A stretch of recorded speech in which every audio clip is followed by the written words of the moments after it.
Hi, welcome back to my channel. This is Marsha T. If you haven't subscribed already, please subscribe to my channel, like this video, leave a comment down below. Today we're learning this Instagram baddie makeup look where your skin looks like a built-in filter. It looks like the flawless filter on TikTok, where a lot of times you guys go like, hey, that video is filtered. If you want to look like that Instagram baddie that you've been following for so long, this is the routine to go for. This is something I've been doing for years. It's just that I didn't have the exact words to teach this.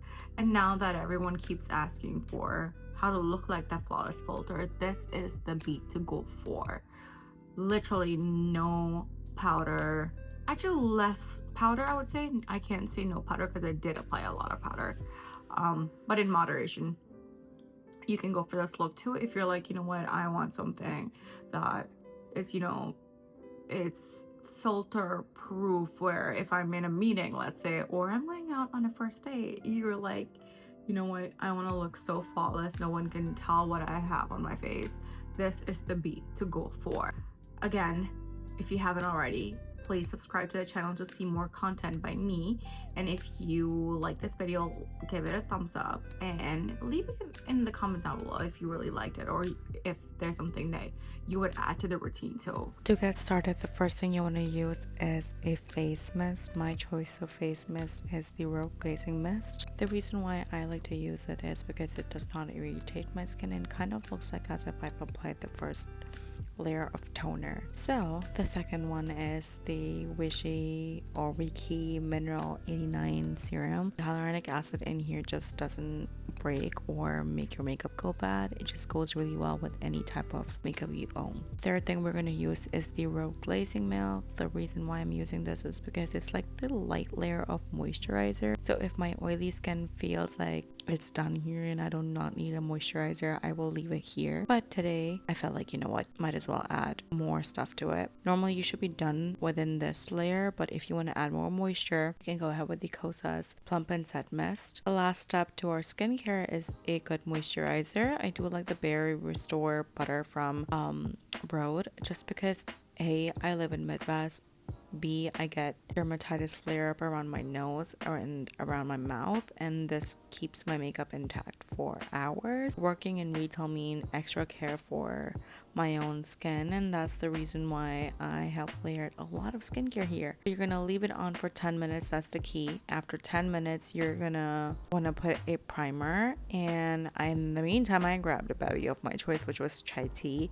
I am applying this iconic London blurring hydrating drops. So I don't necessarily like blurring primers that make it look like I have no skin texture, because A, my skin actually looks very filtered and it looks unrealistic, and I do not like that appearance. So this one just like keeps the skin hydrated while also blurring certain areas but not to the full capacity. And lastly, you're going to use these Saie Glazing drops or the Illuminating Gel. The highest points of your face, like as if you're using the 2016 strobe technique. Instead of using strobe creams, you're now using a gel based item. This is how your skin should be looking. The reason why I like the Saie Glowy Illuminator is because this is like gel based. It doesn't make your skin feel greasy or oily, and it ensures that your makeup stays put to place. Now the reason why we did the Vichy one first is because this goes really well with that serum. For the girlies that prefer tint, the Merit one is really nice, but for the girlies that do foundation, Haus is one of the best foundations you can get for yourself. And if you haven't tried it, I don't know what you're waiting for. This is your sign to go get it for yourself. I like to take this on the back of my hand, and then I take a dense brush.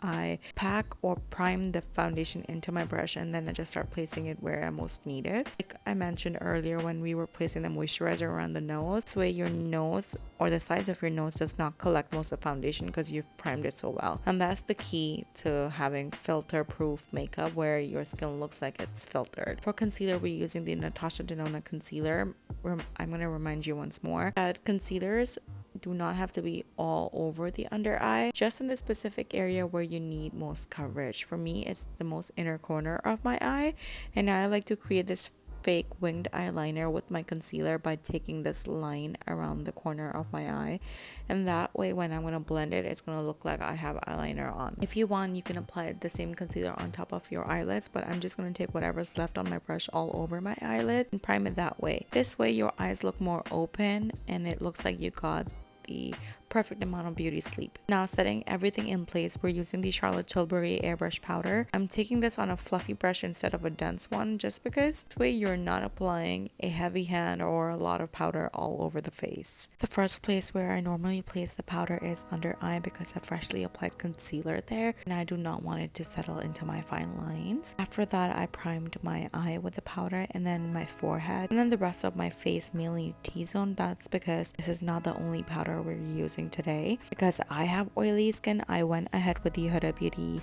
Cherry Peach, and this is something I like to do. I take it on a velour puff, I pat off all the excess that velour puff picked, and then that I tap off on the palm of my hand, and then I only place it on the inner corner, just like the inner bit of it, and then I take it on the outer part, just because I want my under eye to brighten but also not look extremely powdered. I just do not know how to exactly explain why I like to brighten my under eye this way, but you know, typically when you apply powder with your velour puff right away, it just looks extremely dry and powdery and it creates more lines. So to avoid that, we're splitting our powders. Now, starting off with the eyeshadow, I'm going ahead with the Patricia eyeshadow palette in the shade medium or the intensity medium because it has the exact amount of browns and oranges I personally like to use when I'm doing eyeshadow. Today I only use the light color, which mimics the color of my powder bronzer. You will understand that later when we will start applying a powder bronzer, but what we are trying to do here is that we are following our natural crease. We are using a fluffy dense brush and we are winging the brown eyeshadow out. Now, after using that, we're taking a flat brush and we're taking the light shadow that's in there to open up our crease. We are basically trying to naturally create this dimension that our eyes have that brown contour and it also have that bright creamy cut crease, like a powder cut crease, without using a heavy hand with eyeshadows. This is great for natural I'm wearing makeup but not wearing makeup kind of days, and I'm topping it all off or actually finishing the look with the liquid brown eyeliner. I love the Anastasia one because it's gonna sound so bad, but not the poopy brown color. It's like the right amount of olivey brown, dark brown color for brown eyes. The brown eyes girly get the struggle of finding one. Now for face, we're completing it off with the Skin Enhancer from Makeup by Mario. This is my choice of cream bronzer, but I'm gonna go ahead with powder bronzer later. Don't worry about that if it looks like here.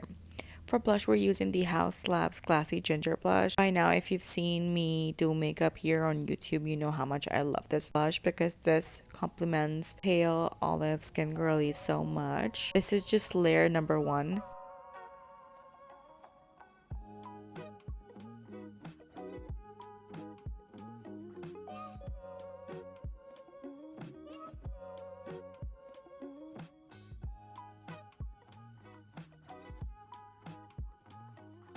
The second blush is the Charlotte Tilbury Pillow Talk or Pinkgasm highlighter. I always call it Pink Pillow Talk. I don't know why I do that, but it is Pinkgasm for the girlies who've been using it. But for you, I just got reintroduced to this item and I haven't put it down since. I like to layer this with Glassy Ginger because it just complements the undertone really well.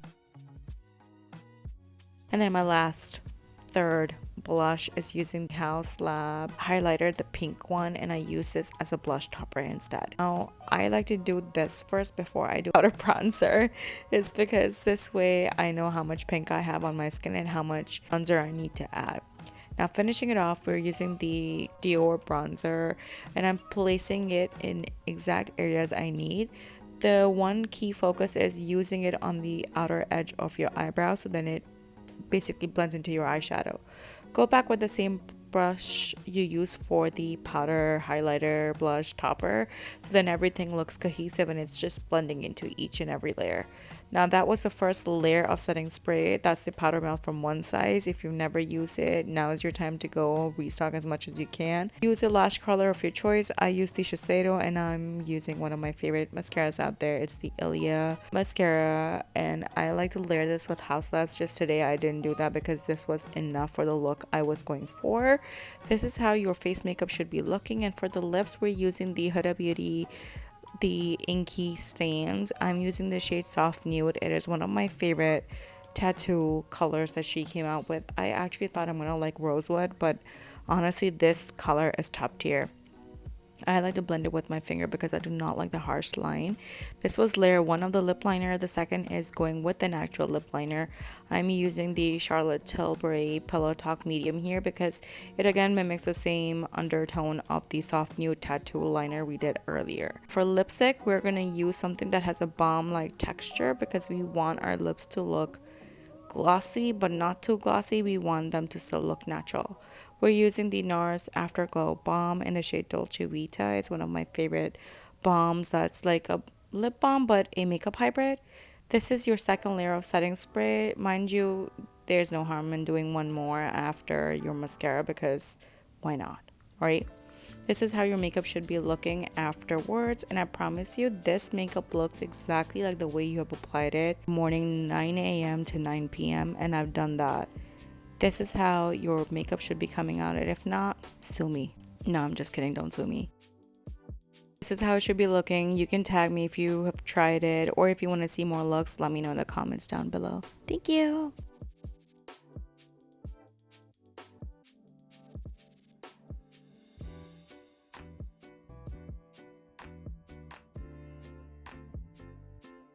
If you made it this far, thank you for watching. Thank you for all the support that you've shown me.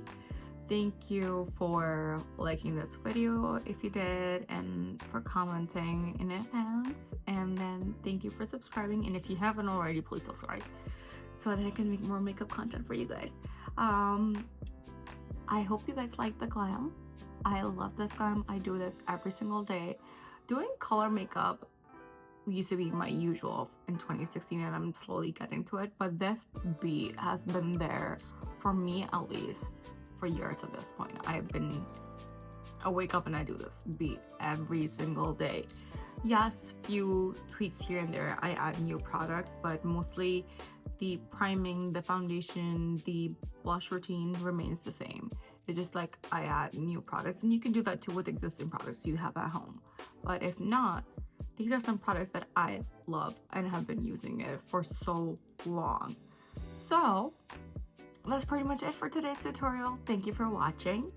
And if you want to see more, you have, let's say, makeup tutorial ideas for me.